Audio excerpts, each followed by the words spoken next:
அவங்களுக்குள்ளேயே கொண்டு வந்து இந்த வண்ணம் கிளினிக் ஆரம்பிச்சிருக்காங்க அப்படிங்கிறது எனக்கு ரொம்ப ரொம்ப சந்தோஷமா இருக்கு. ஏன்னா எல்லாருக்கும் இதுதான் தேவை.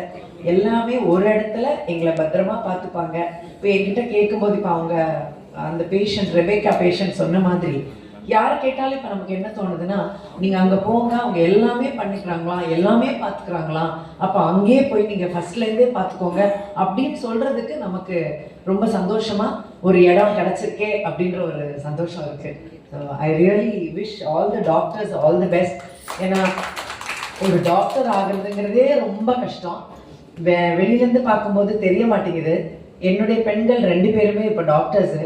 அதில் கரெக்டாக இந்த டிபார்ட்மெண்ட்லேயே சூட் ஆகிற மாதிரி பெண்கள் இருக்காங்கன்றது எனக்கு ரொம்ப பெருமையாக, அது ரொம்ப சந்தோஷமாக இருந்துச்சு. அவங்க அது ஒன்று சொல்லும் போதும் என்னுடைய பெரிய மகள் வந்து பீடியாட்ரிஷியன், என்னோட சின்ன மகள் வந்து கைனகாலஜிஸ்ட். அது ரொம்ப சந்தோஷமா இருந்தது. ஓ 2 டிபார்ட்மெண்ட் தான் இது பண்றாங்களா அப்படின்னு, இந்த வண்ணம் கிளினிக் பண்றாங்களா அப்படிங்கிறதும் எனக்கு ரொம்ப சந்தோஷமா இருக்கும். ஸோ இப்போ இந்த படிக்கும்போது என்ன பாடுபடுறாங்க இதெல்லாம் வெளியிலேருந்து பார்க்குறவங்களுக்கு தெரியாது. நான் அதை பார்த்து பார்த்து பார்த்து ஒரு டாக்டர் எவ்வளோ கஷ்டம், ஒரு ஸ்டேஜும் படிப்பு எவ்வளோ கஷ்டம். இன்னைக்கு வந்து என்னுடைய சன்னின்லாம் வந்து கண் மருத்துவர், அவர் ஆப்தமாலஜிஸ்ட். ஸோ அவர் இன்னைக்கு ஒரு கான்ஃபரன்ஸ்க்கு வந்திருக்காரு. காலையில் கிளம்புறாரு, டிஃபன் கொடுத்துட்டு இருக்கும்போது நான் இப்போ கிளம்பணும், இல்லை என்னை திட்டுவாங்கன்னாரு. எனக்கு ஒரு நிமிஷம் யோசித்தேன், திட்டுவாங்களா அப்படின்னு. பாருங்க, எந்த ஸ்டேஜ்லையும் திட்டுவாங்கன்னு பயப்படுறாங்க பாருங்க. ஸோ அது மற்றவங்களுக்கெல்லாம் இது தெரியல. சின்ன சின்ன வேலை செய்கிறவங்க கூட அவங்களுக்கு இது புரிய மாட்டேங்குது. எவ்வளோ பெரிய டாக்டர் திட்டுவாங்கன்னு பயந்து ஓடுறாங்க. ஸோ அது வந்து அவங்க வேலை அவ்வளோ கஷ்டங்கிறது கண்ணால் பார்க்கும்போது எனக்கு தெரியுது. ஸோ இவ்வளோ கஷ்டப்படுறவங்க, இவ்வளோ படிக்கிறவங்க எந்த தப்பும் பண்ண மாட்டாங்க, நம்பி அவங்க கிட்ட உட்காந்துக்கலான்ற ஃபீலெல்லாம் எனக்கு இப்போ இன்னும் நிறைய ஆயிடுச்சு.